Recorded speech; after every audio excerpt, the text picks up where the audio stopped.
How about them Cowboys? Angry Cowboys fan, are you down to ride? Angry Cowboys fan, are you down to ride? Drop a like on the video, go ahead and subscribe.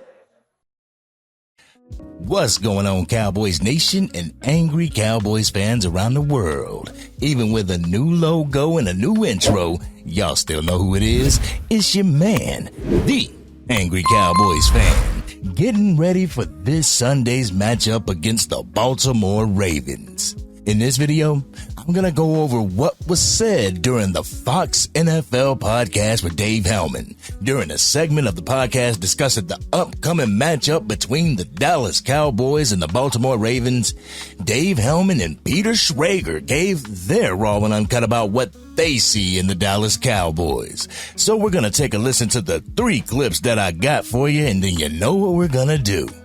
We're going to come back and unpack this raw and uncut. So, Angry Cowboys fans, let's go ahead and take a listen to the first clip.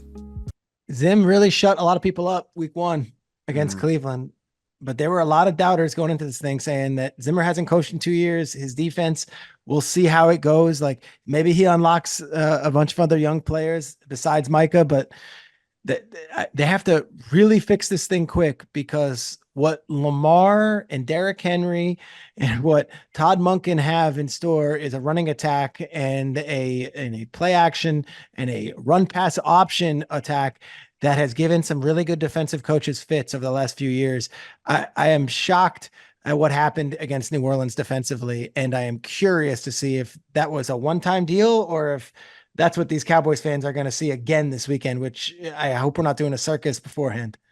I mean, hey, he's right, Cowboys Nation.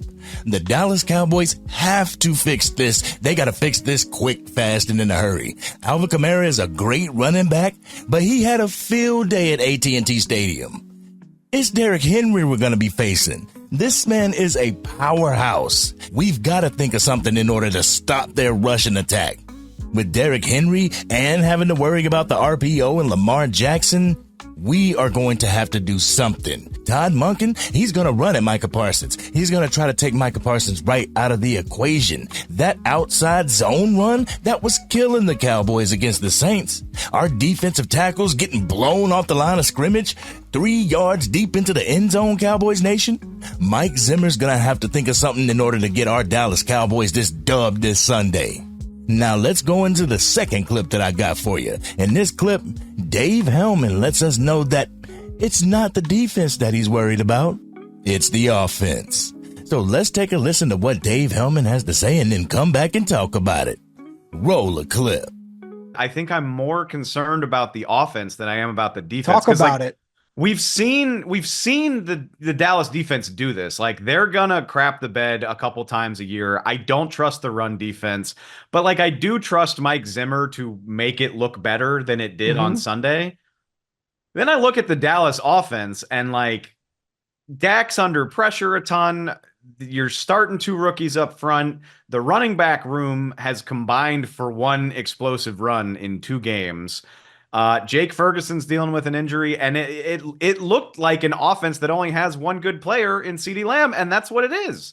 Like, their only meaningful gain of week 2 was CeeDee Lamb taking a perfect pass and making 2 guys miss and going to the house. Like, I don't know. This doesn't feel sustainable, and I think Dallas is only as good as their ability to score 24 plus points a week, and I don't know. It's early in the season to be panicking, but I did not like what I saw. Well, Cowboys Nation, once again, we'll only go as far as Dak takes us. Well, we'll only go as far as Dak Prescott, CeeDee Lamb, Micah Parsons, Trayvon Diggs, D. Law, Zach Martin, and Tyler Smith will take us. In the last clip that I got for you, Peter Schrager asked an important question to not just Dave Helman and the Dallas Cowboys organization, but to Cowboys Nation as well. So let's take a listen to that, and then we're going to come back and unpack this raw and uncut. So, Cowboys Nation, let's take a listen to the third clip.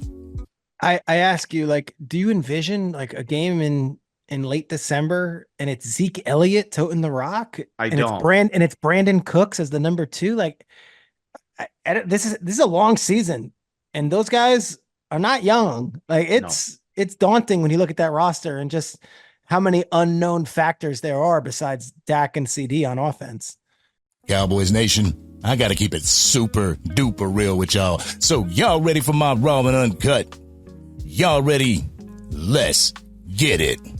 You know, when the acquisition happened during the off season of Zeke Elliott, I was happy that the prodigal son had returned home to Dallas.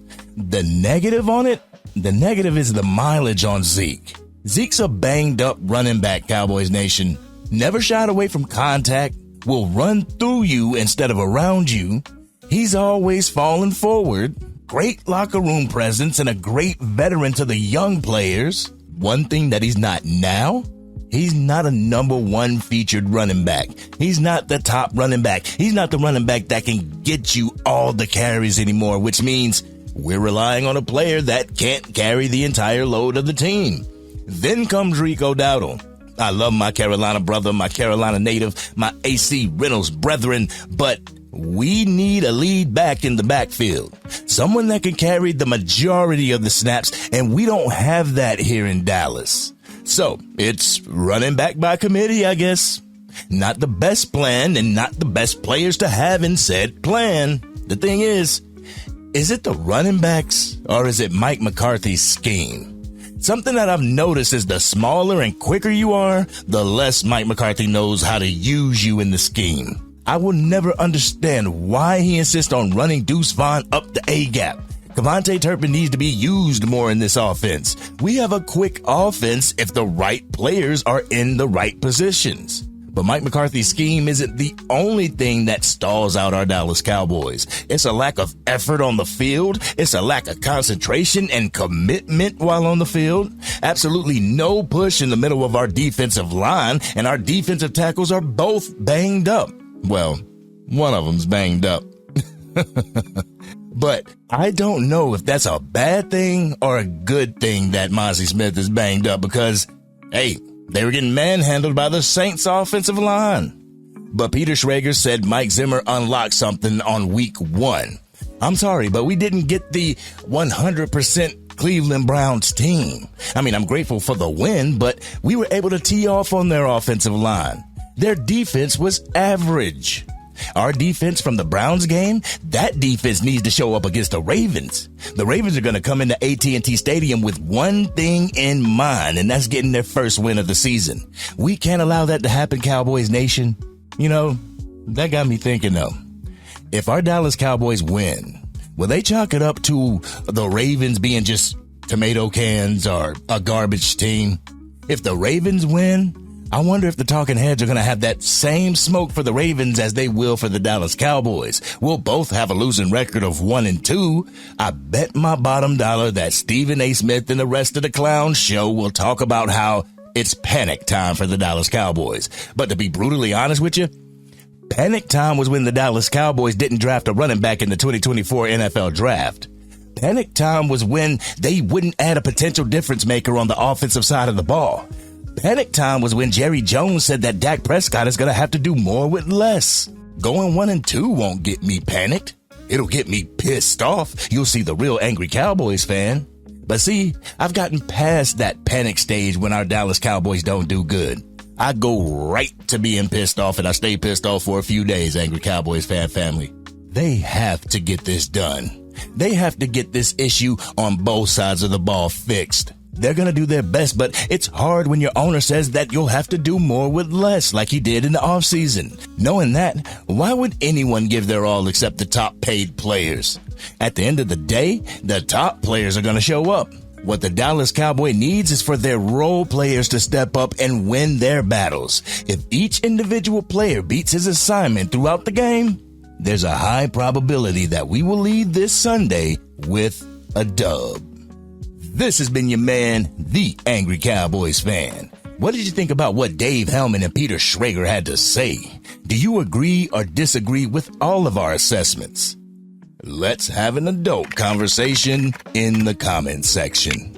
If you're digging the content and want to help get it out to even more Dallas Cowboys fans, drop a like on the video and share it with your family and friends who are Cowboys fans. If you are DC for life and you believe that the Dallas Cowboys has what it takes to turn it around and get this dub against the Ravens, hit that subscribe button. Hit the bell to be notified whenever I go live, release a video, podcast episode, or Madden 25 and College Football 25 gameplay. With Mozzie Smith on the DMP list during the day's practice and the Cowboys organization placing Jordan Phillips on IR, even though he said his wrist is fine and everything, the Dallas Cowboys are going to need all the help that they can get stopping the run against the Ravens. Will our players step it up and play with intensity? Or will it be yet another hometown beatdown? This is your man, the Angry Cowboys Fan, and I'm out.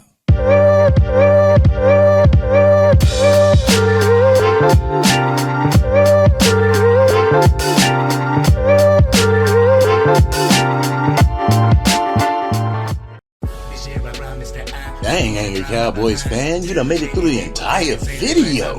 But if you want more content, you can definitely go to this video right here. Or if you want the latest episode of the Angry Cowboys Fan podcast, you can go right here. But whatever you do, like, share, and subscribe to the channel, but remain DC for life.